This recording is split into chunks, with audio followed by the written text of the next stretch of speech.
Hello YouTube, we're doing an update on Carlos the zombie werewolf. We just got him all furred up.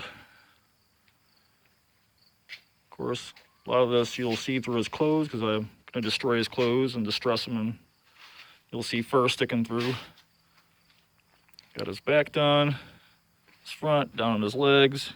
Won't really see his joints, they'll be covered in clothes.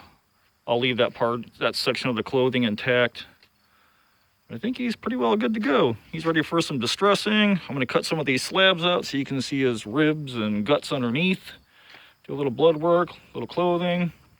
Still plenty of fur left. Bought 2 square feet of fur, and I still got, or 2 square yards of fur, and I still got probably a whole square yard left. So he's probably about 5'4", 5'3", and he only took only a square yard of fake fur from JoAnnes.